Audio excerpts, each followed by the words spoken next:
जय श्री कृष्णा। कल्याण ज्योतिष में आप सभी का स्वागत है।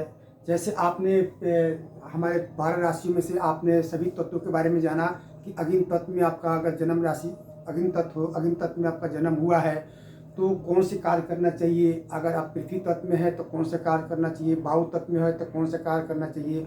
आज मैं जल तत्व के बारे में बताऊंगा कि अगर आपकी जन्म राशि जल तत्व है तो क्या कार्य करना चाहिए। तो ये देखते हैं कि अगर हमारी जन्म राशि अगर जल तत्व की है, अपनी जन्म कुंडली में देखना है। हमारे 12 जो राशि होती है उन्हीं में से सभी की कोई ना किसी राशि में जन्म होते हैं और चारों जो है कौन से तत्व में होते हैं। तो आपको हमने समझा दिया कि पहले जो हमारा कोड है 159 उसी को एक एक बढ़ाते चले जाते हैं। तो पहला अग्नि तत्व होता है, उसके बाद एक हम बढ़ा देंगे उस राशि में तो एक के दो कर देंगे, एक बढ़ाते चले जाएंगे तो पृथ्वी तत्व हो जाएगा। उसके एक फिर बढ़ा देंगे सभी में तो हमारा वायु तत्व हो जाएगा और एक बढ़ा देंगे तो जल तत्व हो जाएगा। तो आज हम जल तत्व की राशि के बारे में बात करेंगे कि हमारे जल तत्व की राशि कौन सी होती है। कर्क, वृश्चिक और मीन राशि होती है, ये जल तत्व की राशि होती है। तो व्यक्ति को जल तत्व की राशि से अगर जन्म आपका हुआ है या लगन राशि जल तत्व की है या आपकी भारतीय ज्योतिष के अनुसार ऐन राशि जल तत्व की है तो जल तत्व की अपनी राशि है तो कौन सा कार्य करना चाहिए।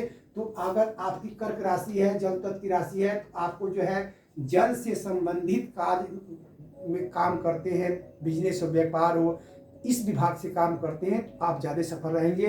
तो अगर कर्क राशि है तो आपके लिए कौन से कार्य करना चाहिए। वनस्पति विभाग में जा सकते हैं, सिंचाई विभाग में जा सकते हैं, खेती काम कर सकते हैं, सफ़ेद वस्तु का व्यापार, जो व्यापार कपड़े की दुकान हो, चाहे सफ़ेद वस्तु जैसे होते हैं, चावल के काम हो, दूध का काम हो, दही का काम हो, ये सब सफ़ेद वस्तु के व्यापार कर सकते हैं। उसमें अगर जल तत्व की राशि में अगर वृश्चिक राशि है, मंगल इसका स्वामी मंगल होते हैं, इसका स्वामी जो है चंद्रमा होते हैं, तो खनिज विशेषज्ञ बन सकते हैं। वो आपके अगर पढ़ाई लिखाई कर रहे हैं, वकालत अगर सर्विस करना चाहते हैं, आपका मन अगर वकाल वो जज बनने की है तो वकील बन सकते हैं, जज बन सकते हैं। और इसका वृश्चिक राशि का स्वामी मंगल होता है। मंगल अगर आपकी जन्म कुंडली में उच्च की स्थिति में है, अच्छी पोजीशन में है, तो आप जो है पुलिस डिपार्टमेंट अच्छे धाकड़ अच्छे पोजीशन पर जा सकते हैं, पुलिस लाइन में आप काम कर सकते हैं, डॉक्टर बन सकते हैं, परिचित विद्या की जो है विद्या आपकी उसके जानकार बन सकते हैं, उसमें ज्ञान प्राप्त कर सकते हैं।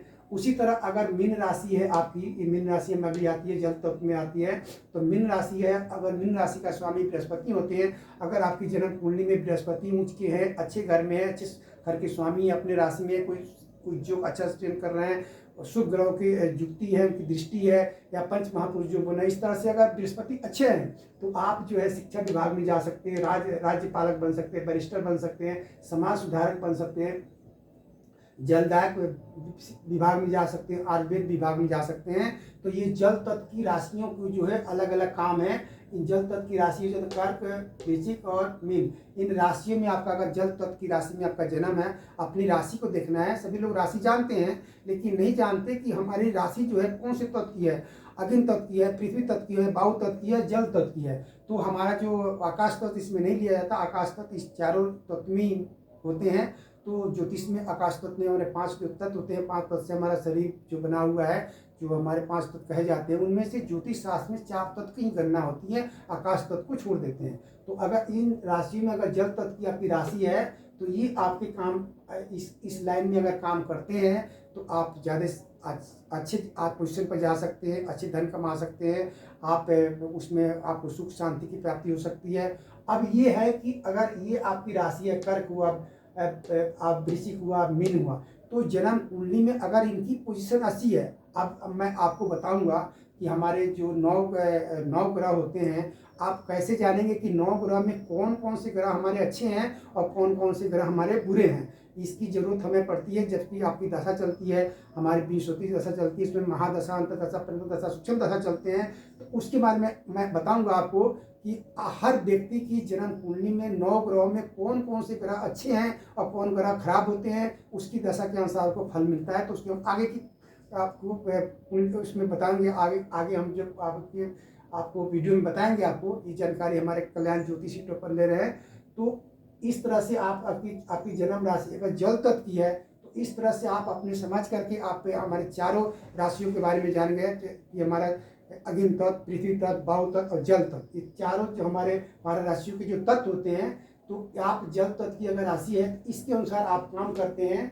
अगर कर्क राशि का स्वामी चंद्रमा होता है, अगर जन्म कुंडली में चंद्रमा अगर अच्छी पोजीशन पर है, ऊंच के बैठे हुए हैं, अगर कोई केंद्र में बैठे हुए कोई उनसे अच्छा ग्रह योग सृजन हो रहा, या वो जो है अपने मित्र की राशि में है, या वो अपने अच्छे किसी शुभ ग्रह के साथ जुड़ती हैं, दृष्टि संबंध है, तो आप जो इनमें से जो है आप अगर इन विभाग में जाते हैं तो आप अच्छे पोजीशन प्राप्त कर सकते हैं। उनमें आप बड़े ऊंचे दर्जे के आप जो अफसर बन सकते हैं, अधिकारी बन सकते हैं। इस तरह से वृश्चिक है तो वृश्चिक का स्वामी मंगल होता है, मंगल आपकी अच्छी पोजीशन है तो इनमें आप सफल हो सकते हैं। उसी तरह मीन है, मीन का स्वामी बृहस्पति है, अगर जन्म कुंडली आपकी बृहस्पति अच्छी है तो इनमें जो है अच्छे पोजीशन पर प्राप्त कर सकते हैं। तो इस तरह जल तत्व की राशियों को जो है ये इस तरह से समझ करके आप अपने उस मार्ग में बच्चों की हो, जिसकी भी कुंडली हो, अपनी कुंडली में उस तरह से काम करें और देखें आपको क्या लाभ मिलता है, उसमें आपको ज़्यादा फायदा रहेंगे। और उस काम को थोड़ा बदल के देखें, अगर उसी लाइन से आप कार्य रहे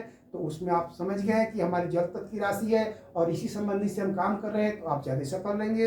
ये जानकारी हमारे कल्याण ज्योतिष यूट्यूब पर सुन रहे हैं, जानकारी अच्छे लगे तो लाइक कीजिए, सब्सक्राइब कीजिए, आपको अच्छी अच्छी जानकारी मिलते रहेंगे। ये कोई शुल्क नहीं है, निःशुल्क सेवा है और हमसे आप जुड़े रहिए, आपको जानकारी मिलते रहेंगे। जय श्री कृष्णा, धन्यवाद।